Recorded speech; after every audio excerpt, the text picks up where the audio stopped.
के जवाब मिलते हैं।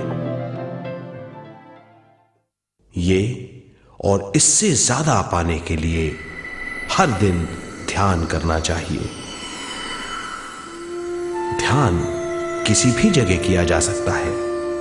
ध्यान किसी भी समय किया जा सकता है, सफर में भी। एक बार में अपनी उम्र के बराबर समय तक ध्यान करना चाहिए। मिसाल के तौर पर 30 साल के उम्र के व्यक्ति को एक समय में कम से कम 30 मिनटों तक ध्यान करना चाहिए। ध्यान करने के लिए आपको परिवार से दूर रहने की जरूरत नहीं है। हर किसी को ध्यान करना चाहिए। बच्चे सबसे अच्छा ध्यान करते हैं। ये 5 साल की उम्र से ध्यान शुरू कर सकते हैं।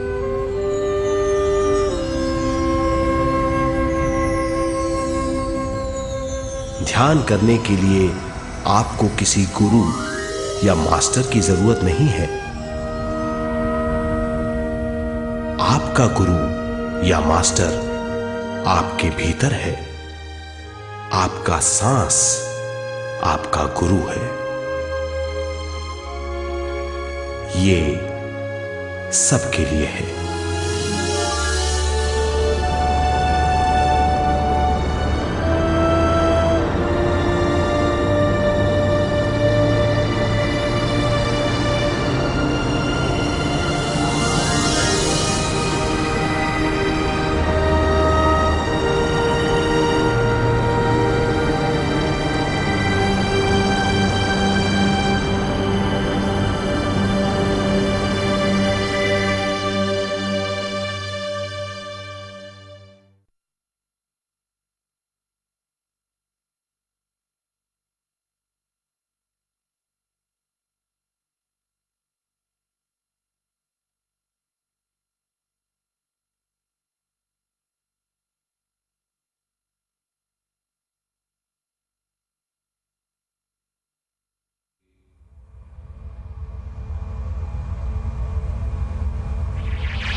ध्यान हमारी चेतना की स्वयं की ओर जाने की यात्रा है।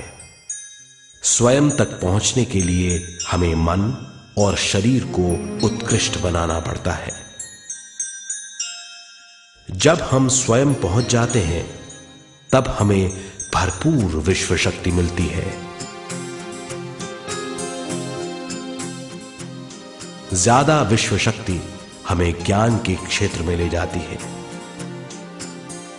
ज्ञान या बोध क्या है, इस पर विचार करते हैं।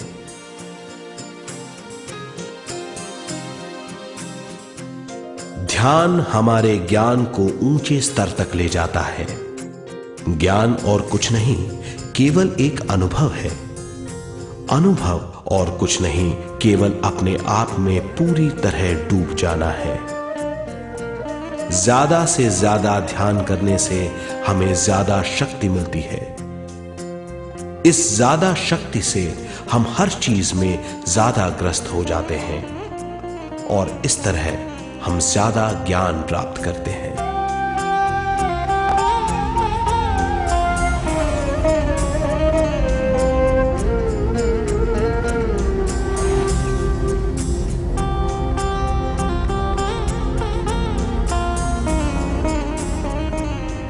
ज्ञान के द्वारा हमारी समझबूझ और बुद्धिमत्ता में वृद्धि होती है।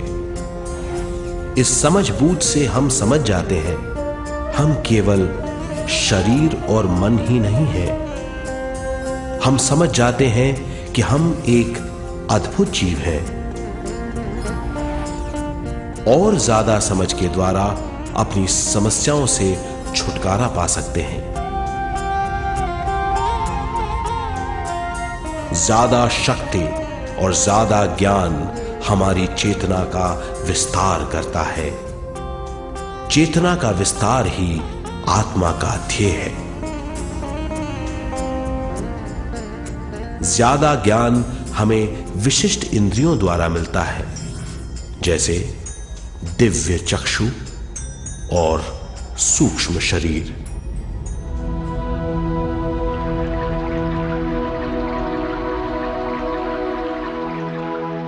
दिव्य चक्षु हमारी आत्मा का बहुत ही शक्तिशाली माध्यम है। ये परलोक की वास्तविकता देखने, महसूस करने और सुनने का बहुत ही शक्तिशाली साधन है। आत्मा की ये 3 प्रक्रिया ही दिव्य चक्षु हैं।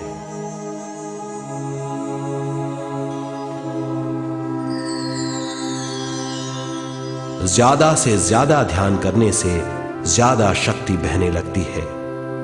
ज्यादा शक्ति दिव्य चक्षु को गतिशील करती है।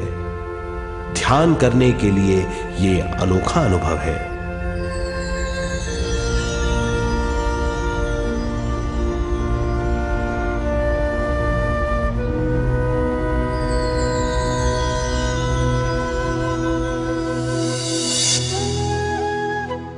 दिव्य चक्षु जब गतिशील होने लगता है, तब हमारे मस्तिष्क यानी माथे पर खिंचाव और खुजली होने लगती है।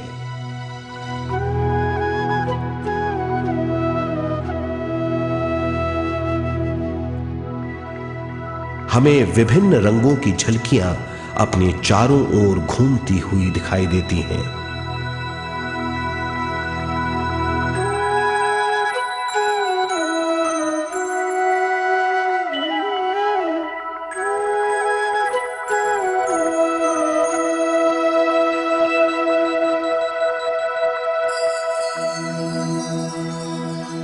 हमें फुसफुसाहट और चलने की आवाजें सुनाई देती हैं।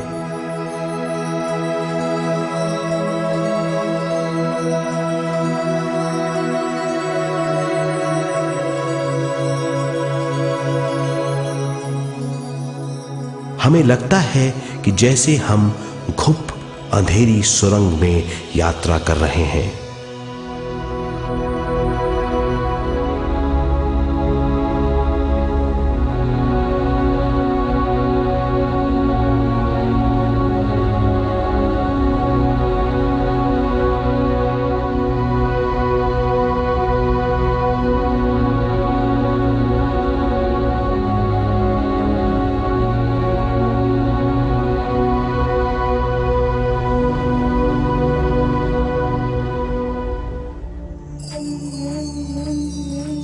जब हम ज्यादा ध्यान करते हैं तो हमारे प्राणमय शरीर को काफी दिव्य शक्ति मिल जाती है, जिससे हमारे दिव्य चक्षु की सिद्धि हो जाती है।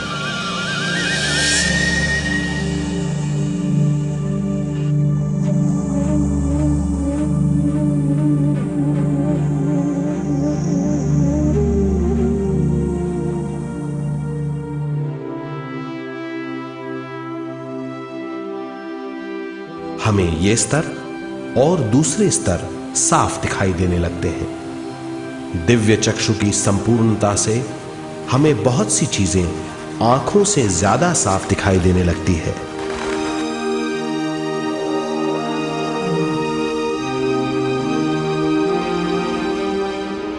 हमें दूसरे स्तरों की वास्तविकताएं दिखाई देने लगती हैं। हमें दिखाई देती हैं वो चीजें जो 5 ज्ञानेंद्रियों से भी दिखाई नहीं देती। हम महसूस करते हैं वो बहुत सी चीजें जो शब्दों में बयान नहीं की जा सकती।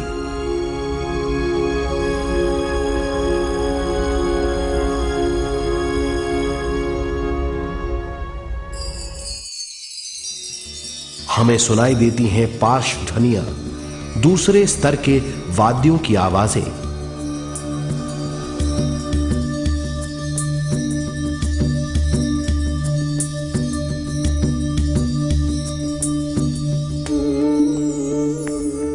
हमें दिखाई देते हैं वो महापुरुष जिनका शारीरिक रूप हमारे साथ नहीं है। हमें दिखाई देते हैं वो महापुरुष जिनका शारीरिक रूप हमारी कल्पना में है।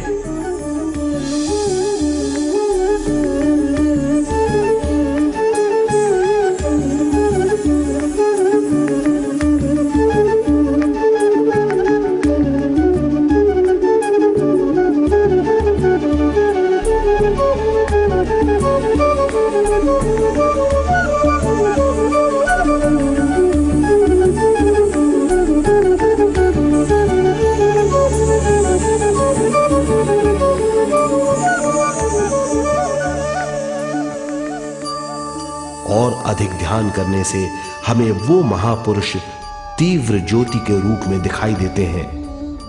तीव्र ज्योति के रूप में देखने के बाद भी हम उन्हें पहचान सकते हैं।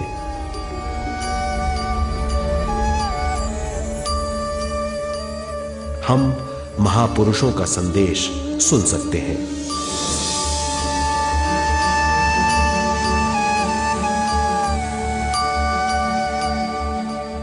हम महसूस करते हैं एक सुरंग में यात्रा करने का अनुभव और अंत में प्रकाश में विलीन होने का अनुभव।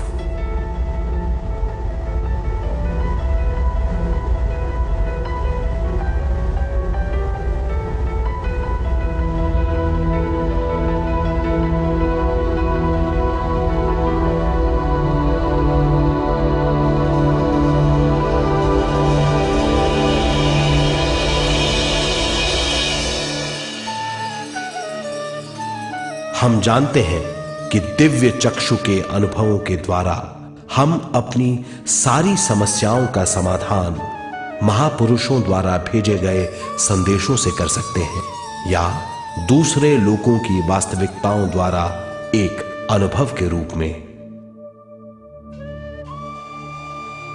इससे हमारी हरकतें बदलेंगी, हमारे विश्वास बदलेंगे, हमारी समझ बदलेगी। दिव्य चक्षु के इस अनुभव से हमारे सामने मौजूद भौतिक स्तर का बोध बदल जाएगा।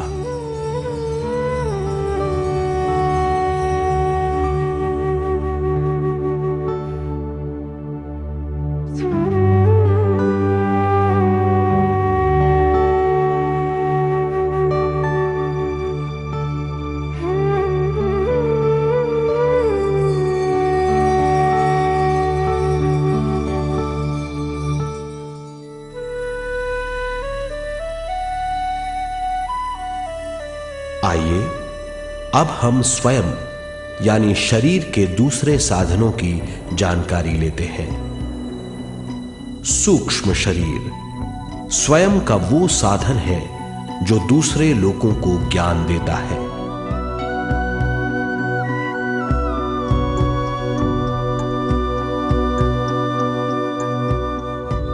सूक्ष्म शरीर हमारी चेतना का दूसरा रूप है। हमारे भौतिक शरीर जैसा साधारण स्थिति में चेतना हमारे पूरे शरीर में मौजूद रहती है।